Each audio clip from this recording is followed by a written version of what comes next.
Welcome to the Better Together podcast. Today we're going to be talking about Church Finance 101, and I have my dear friend and brother, Kevin Connor. Welcome. Hey, thanks. Thanks for having me. Thanks for making time for this. You Absolutely. had no choice. I did. I had no choice at all. Kevin is our Director of Finance and Operations for OKAG, and you've been doing this for how long? 18 years last month. You are the longest tenured director. Yeah, and that should terrify everybody. It's a testimony of your faithfulness. And then, Kevin, before that.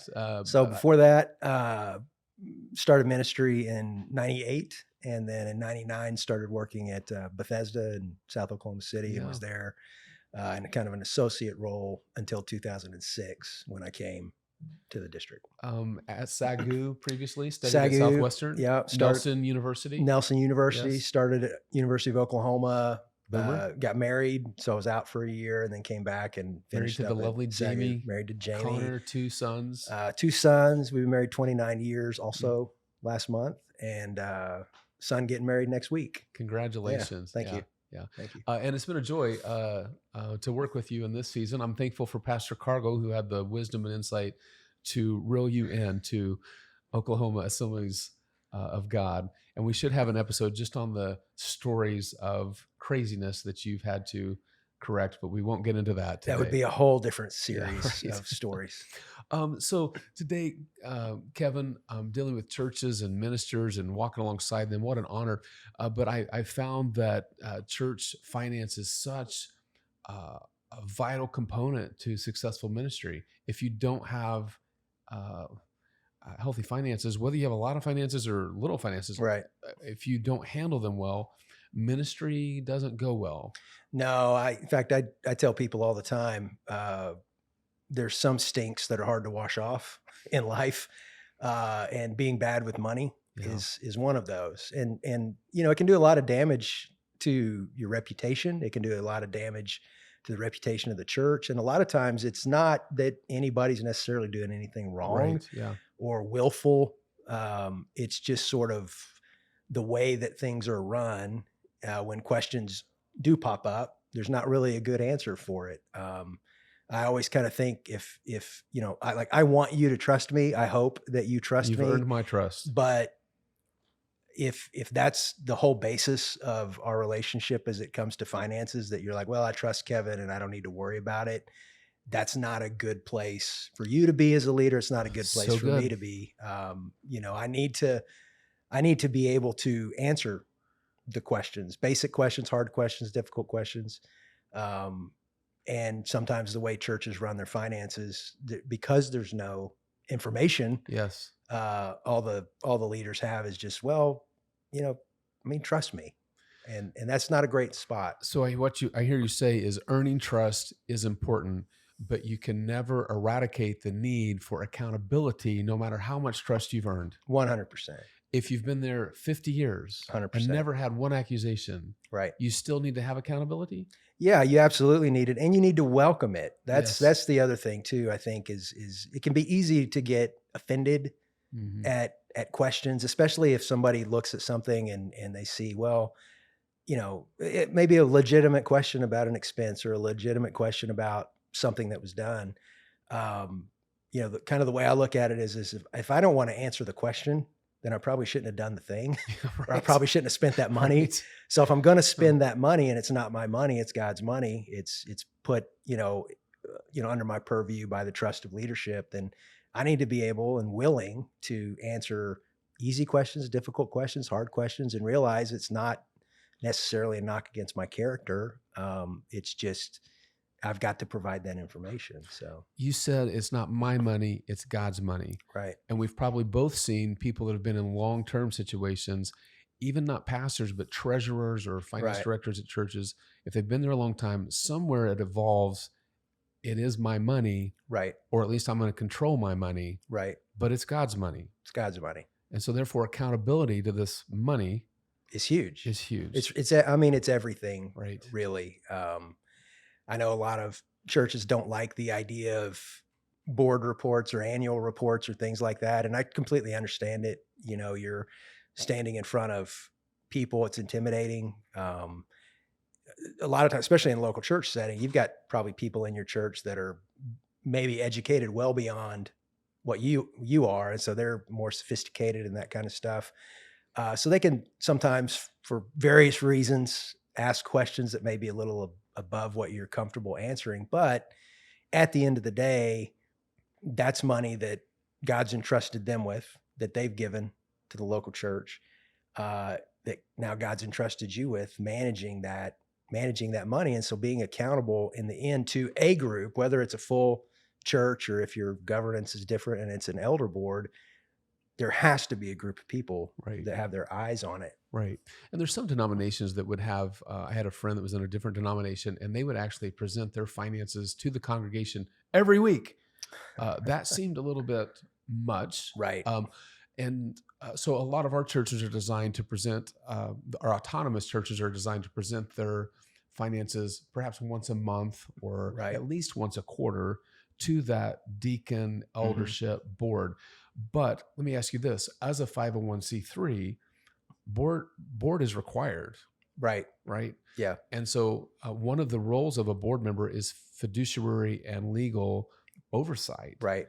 So providing information to whatever terminology would be the official board members is everything. Yeah. Well, and from a board perspective, the way I always like to look at it, it probably helps me to dumb things down in my brain because it's such a simple brain, but not true. The board is, who's going to go to jail if this thing goes off the rails? It's the board.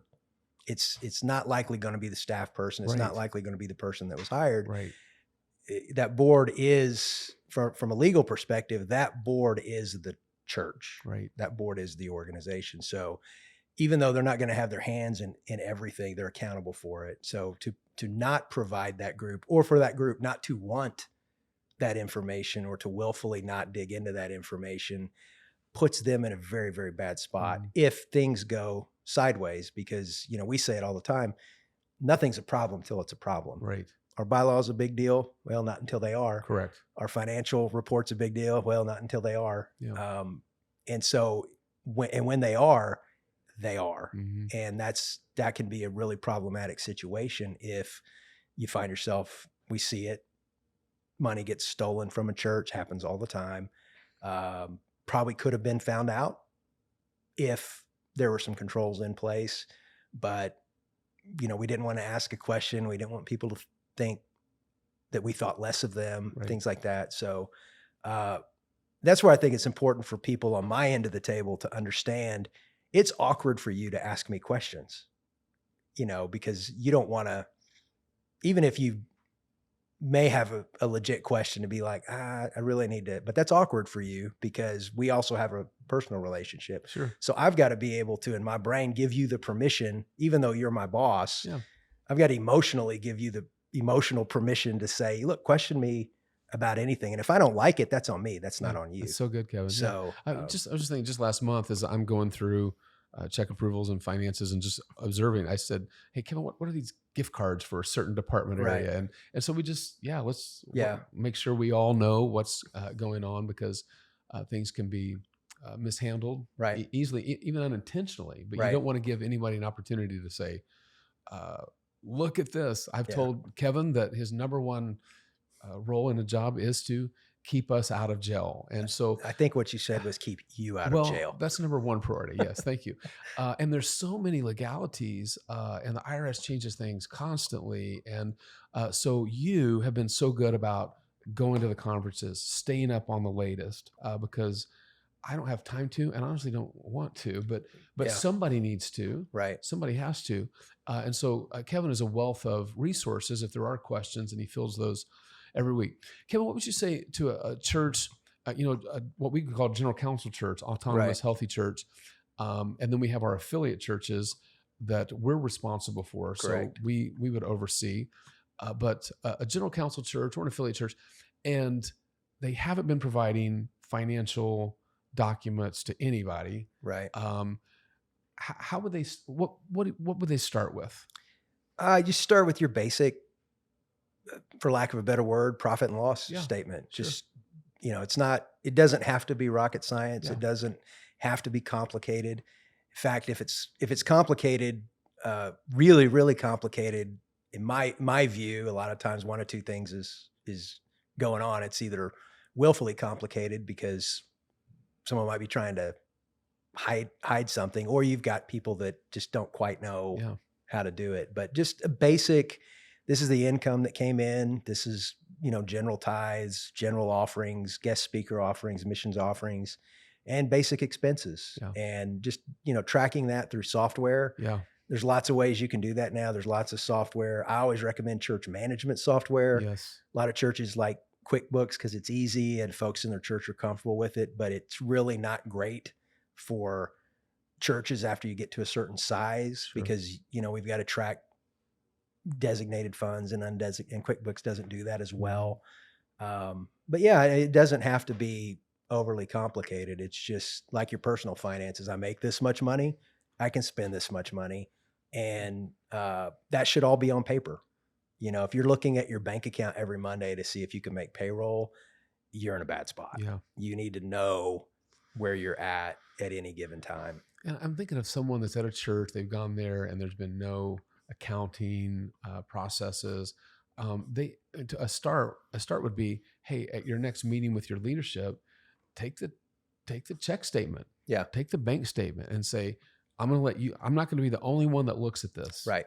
I'm giving this to you. And now how can we develop a process of income, expense? Yeah, I think that's incredibly important. Obviously, everybody in the church or ministry doesn't need to look into the check register. Because there's going to be a lot of questions that require a lot of detailed responses, but some group does. And then especially like smaller churches, it's usually a husband and wife couple. So that's two people, but that's two people that share similar interests. So you've got to be a check and balance. It's not a husband and wife. Yeah, it's absolutely not. So if, and I understand why churches have to be in that boat, because sometimes you just don't have the people, but you've got to include other people into that process. So whether it's just a long-term member of the church that you could put on an advisory committee or a financial team or whatever, so that somebody that's not related to you sees where that money is going, and document everything. That's another big deal. I get calls all the time from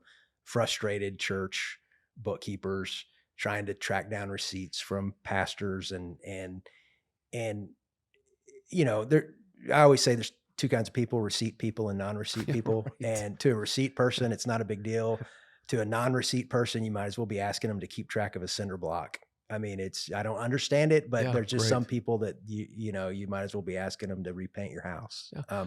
But you've got to have it, because you're not going to remember why you spent that money in 4 years. And if that ever becomes a question again, all you've got to say is, well, trust me, it was a business expense. But if there's no receipt, you're just putting yourself and your team in a bad spot. Well, and you stay up on things so well. Again, none of us are going to go to jail, but to keep us out of jail, but because the IRS has all these regulations on how to do receipts, how to do mileage, how not to do mileage, how to do I mean, it's mind-boggling. Honestly, it's so intense.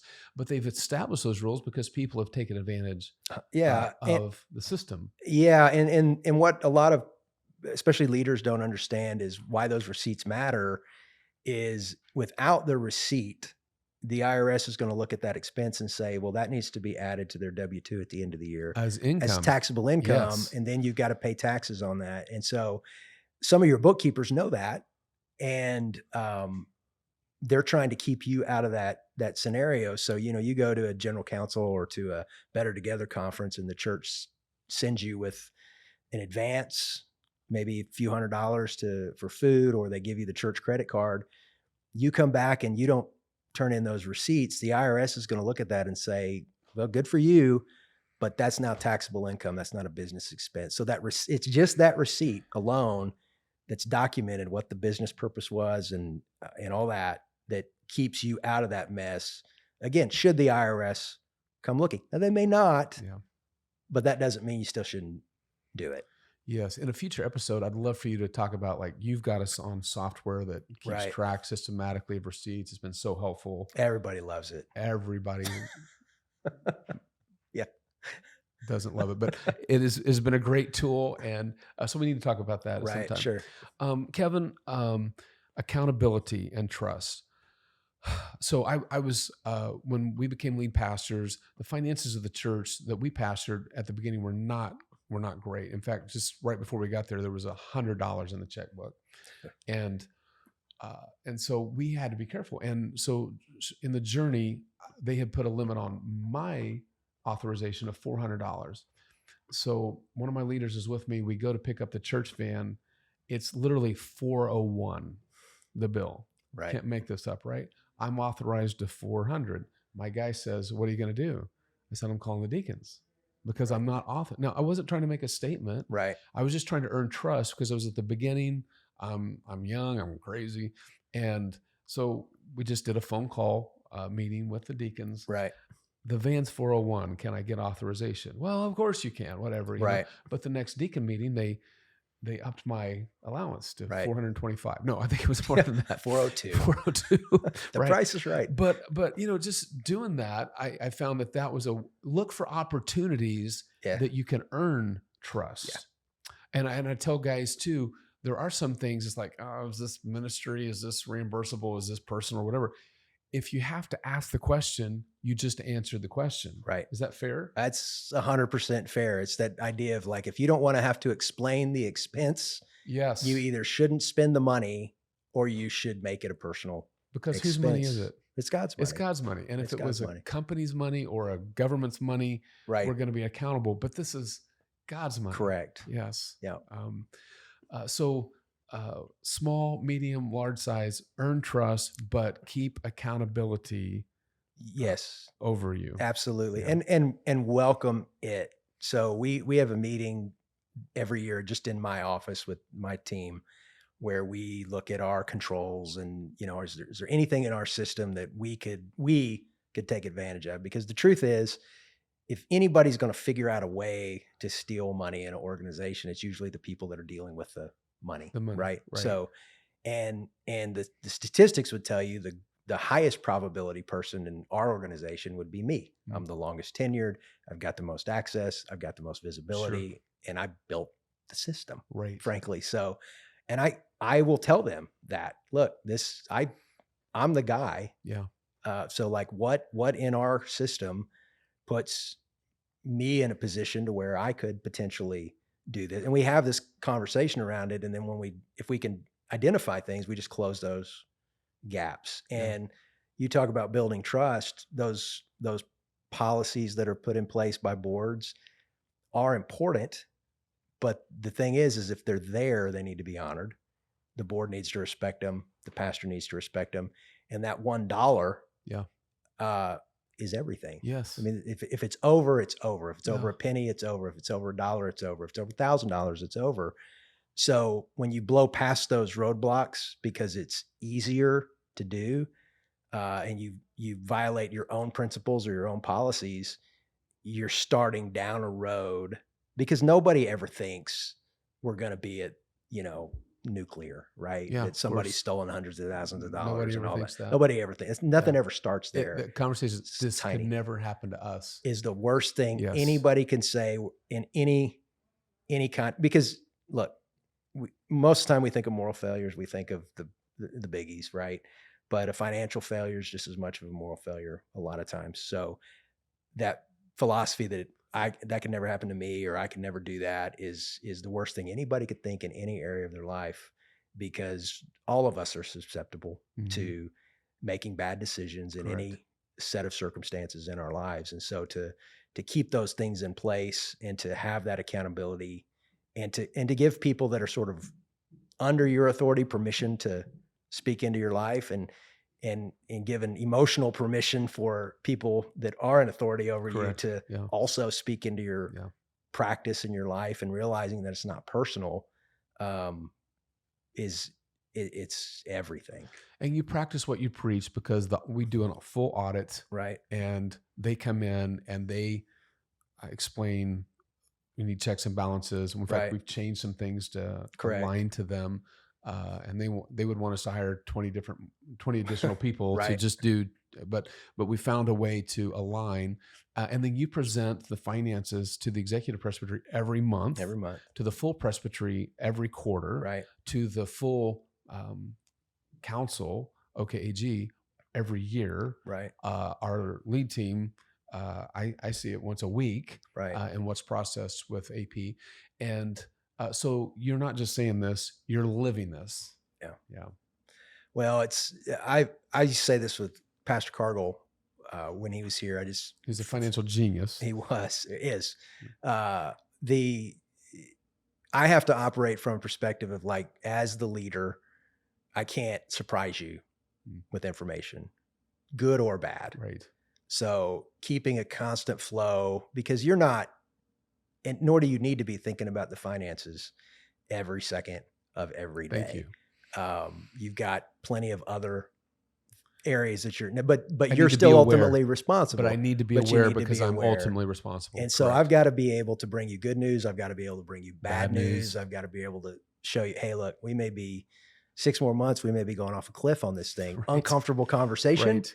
But it's one that's got to be had, because the thing is, it's going to be a conversation that will be had. Exactly. It's just, are we going to have the conversation as we're Thelma and Louise flying off the cliff, right? Or are we going to have it when we're 3 miles away from the cliff? Yeah.